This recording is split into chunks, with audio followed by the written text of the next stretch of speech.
My father-in-law, filled with bitterness, said, "Don't expect a penny from us. You're just a burden." My mother-in-law scoffed. She only married up to escape her pitiful life. I looked her dead in the eyes and whispered, "You think you know me." Then I turned the TV on and let them watch what they'd missed for years. They were sitting on my couch like they owned the place. Doreen, my mother-in-law, had that same pinched expression she wore on our wedding day, like someone had asked her to hold a rat. Conrad sat stiffly beside her, his lips pressed into a thin line, arms crossed tightly over his chest.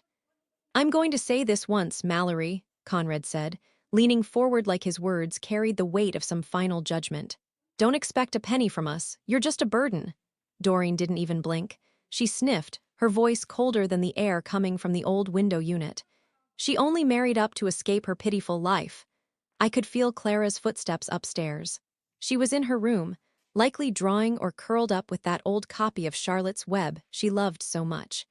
She had no idea the two people in my living room had tried to legally take her away from me. I looked Doreen square in the eye and said, in the calmest voice I could manage, "You think you know me?" She looked surprised I'd said anything at all. Then I turned the TV on. "I'm Mallory Harding, a pediatric trauma nurse in Asheville, North Carolina. I'm 36 now. My ex-husband, Noel, and I were married for 7 years. He was kind at first, soft-spoken, gentle, and passionate about his work in environmental design. We met in a hospital. How romantic, right? Except I was on hour 11 of a shift, in scrubs stained with apple juice and worse, and he was there visiting a friend who'd broken a leg doing something stupid on a four-wheeler. We had a quiet romance. Coffee after shifts, long walks, lazy weekends filled with books and documentaries. He loved that I was passionate about my job. I loved that he didn't look down on my background, or so I thought. Noel came from old money. His father, Conrad, ran a shipping company based in Wilmington. His mother, Doreen, ran country clubs and silent auctions like she was managing a Fortune 500 boardroom. I met them officially when Noel and I got engaged. Their house was coastal mansion luxury, marble floors, oil paintings of long-gone ancestors, and a living room bigger than my entire apartment. That first dinner was awful. Doreen didn't ask about me, she interrogated me. Conrad barely spoke at all. They smiled like they were doing Noel a favor by tolerating me. Noel told me not to worry. "They're protective," he said. What he meant was, "They think they're better than you." Still, we got married. A small ceremony. My mom was there, recovering from chemo, in a wig and a dress 2 sizes too big. My dad hadn't been in the picture for years. I paid for the flowers myself. Noel's parents refused to contribute, citing some principle about independence. They didn't offer so much as a card. We moved to Asheville shortly after. We made it work for a while. I picked up extra shifts while Noel started a job at a green design firm. We were happy, in the fragile, new marriage kind of way. But things changed after Clara was born. Noel started spending more time at work. Then he took up cycling, joined a brewery club, and started traveling for conferences. I chalked it up to stress. Parenthood is hard. I figured he just needed space. Until I found the emails, Justine. Her tone in those emails wasn't new love giddy, it was possessive, arrogant. Like she already saw me as a past mistake. And Noel, he didn't even pretend to be sorry. He said, flat out, "I don't love you anymore. I don't think I ever really did." I didn't cry, not then. I packed up the pieces and started calling lawyers. I filed for divorce 2 weeks later. That's when things turned truly ugly. Doreen and Conrad didn't come to offer support. They came with threats, custody demands. They claimed I was unstable, me, a pediatric trauma nurse with glowing evaluations and no history of anything but self-sufficiency. They said I wasn't fit to raise their granddaughter. They said Clara needed stability and refinement. They said Noel made a mistake marrying someone beneath him, and they had the money to fight. For a few terrifying months, I was in court constantly. They tried everything, accused me of withholding visitation, made veiled comments about my mother's medical history, even suggested I had emotional volatility due to trauma. They wanted Clara, not because they loved her, because they wanted control, because they couldn't stand the idea that I, this woman from nowhere, was the mother of their legacy. What they didn't count on was that I wasn't as alone as I seemed. See, I've been a nurse for over a decade. I've held the hands of dying children. I've sat with grieving mothers.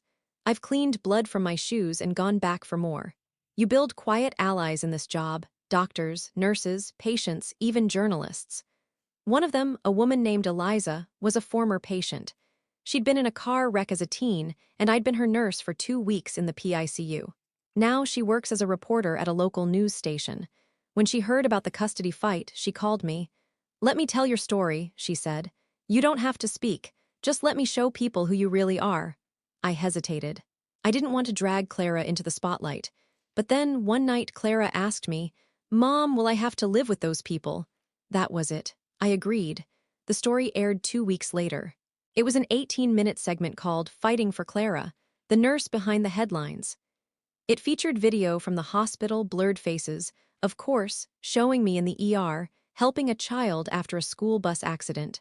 There were interviews with colleagues, parents of patients, even Clara's kindergarten teacher. Eliza had done her homework.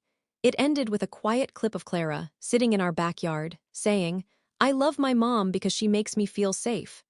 I didn't hear from Doreen or Conrad after that, but I won primary custody.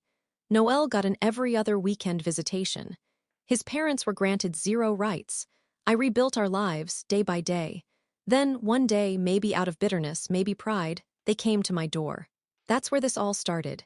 With them on my couch, insulting me, writing me off, trying to hurt me one last time, and me showing them that they never, ever knew me at all, so I turned the TV on.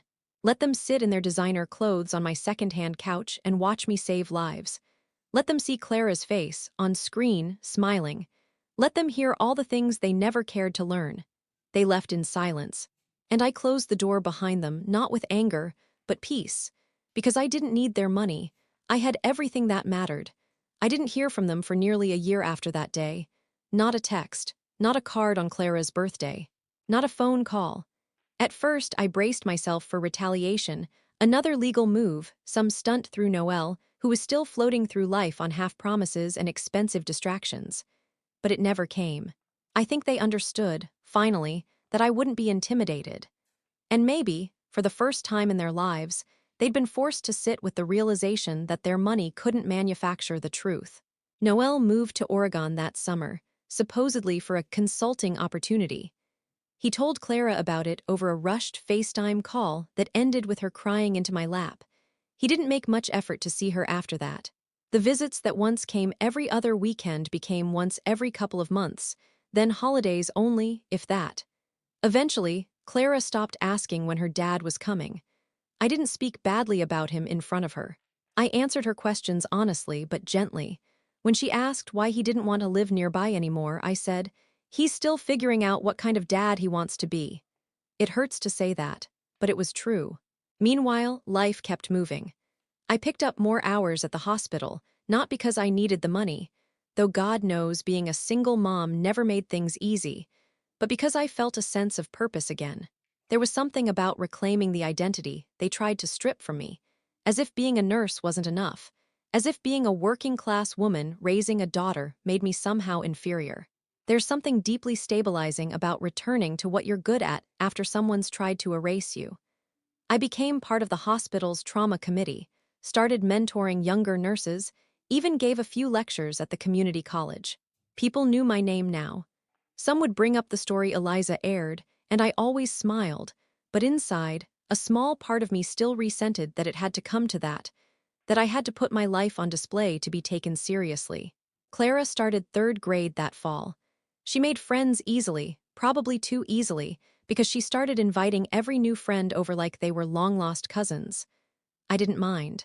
I wanted our house to feel like a safe space, like a place full of warmth and laughter. And it was. Even with the creaky floorboards, the mismatched dishes, the hand-me-down curtains from my mom's attic. One night, Clara came home from a sleepover and asked me, "Mom, do we have a family?" I knew what she meant. She'd seen the photos at her friend's house, pictures of big reunions, grandparents, cousins, dogs in holiday sweaters.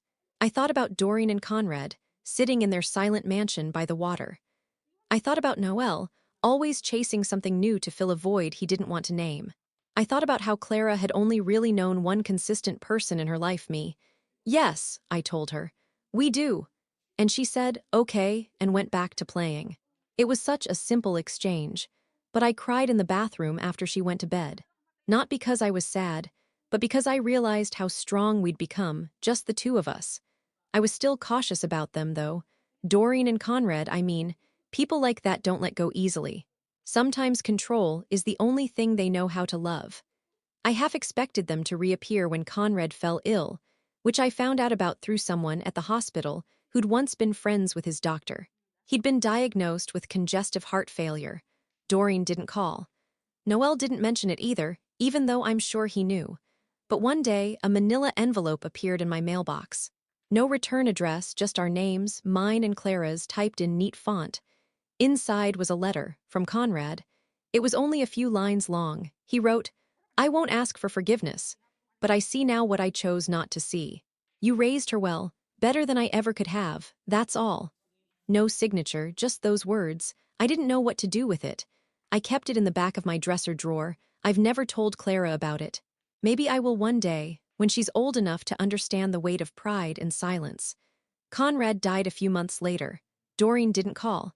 Noelle didn't either. I only found out through a local obituary Eliza texted me. There was a small funeral, apparently, closed to the public. Clara didn't notice his absence. She'd never really known him. I debated taking her anyway, but in the end, it felt performative. A gesture for them, not for her. Instead, I took her hiking that day. We walked up Craggy Gardens, a trail just outside of town that overlooks the entire valley. It was warm for November, and the leaves had turned this vivid orange that made everything look like it was on fire. Clara brought a peanut butter sandwich and wore her Adventure Queen sweatshirt. Halfway up, she slipped her hand into mine. I looked at her and thought, this is our legacy. Not old money or sprawling estates or engraved stationery. Just us, two people who had every reason to fall apart and didn't. The silence from Doreen after Conrad's death stretched longer. Not even a condolence card. No sign she wanted to make peace. And that was fine. I didn't want a reappearance out of obligation or guilt. Still, part of me wondered, what do you do when the war ends and your enemies just vanish? Months passed, and Doreen remained a shadow, haunting only by her absence. No calls, no cards, no unexpected visits. It wasn't a relief I felt, not really. It was unfinished business, like a book left open, spine cracked, page half-read. I wasn't looking for revenge in the classic sense. I didn't want her to suffer. I just wanted her to see, to finally understand the damage she caused with her arrogance and judgments, to look me in the eye and realize she had misjudged everything. But I didn't think I'd get that. Then something happened. It was a Saturday in late spring. The dogwood trees were in bloom, and Clara had just finished a school poetry contest where she'd read a piece she wrote called "My Mother, My Home." I cried, of course. Quietly, behind the bleachers. Even the principal got misty-eyed. Afterward, there was a small reception, and people milled around drinking lemonade and snacking on cookies made by the PTA. I was talking to Clara's art teacher when someone tapped me on the shoulder. I turned and saw her. Doreen, no pearls this time, no designer purse. She wore slacks and a faded blouse, her one-scoifed hair tied back in a bun, her eyes hollow but sharp. And maybe, just maybe, a little less cold. "I'd like to talk," she said. I don't know what shocked me more, that she came or that she asked instead of demanded. We walked to a quiet corner by the bleachers. Clara was across the field, laughing with her friends, completely unaware. Doreen looked around like she didn't quite know how she'd ended up there. Her voice was lower than I remembered, less brittle. "I saw the poem," she said. I didn't say anything, I waited. She's lovely and confident and smart. Still, I waited. I don't expect forgiveness, She paused, swallowing something bitter. "I wanted to say you were right, about everything. I didn't know you. I didn't care, and that was my mistake. I should have felt vindicated right then. That moment should have been the climax, the grand confession. But instead I felt calm, balanced, because I didn't need her apology. But I wasn't going to waste it either. You thought you knew who I was," I said evenly. "You thought I wanted money, status, that I was using Noelle." "I know," she said quickly. "I believed what I wanted to believe. And in doing that," I said, my voice growing sharper, "you almost destroyed your granddaughter's life. You tried to take her from the only home she's ever known. You tried to erase me. And for what?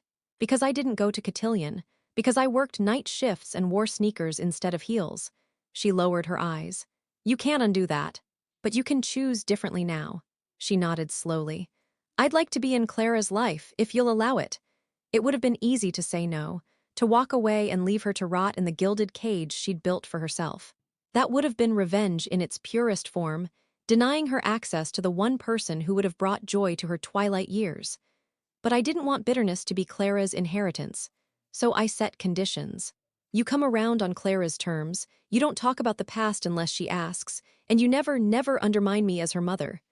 Doreen looked surprised, but she nodded. I understand. And I don't want your money, I added. I never did. A pause, then a small, dry laugh. I know that now. We left it at that. She started coming to Clara's soccer games, sat quietly on the far end of the bleachers.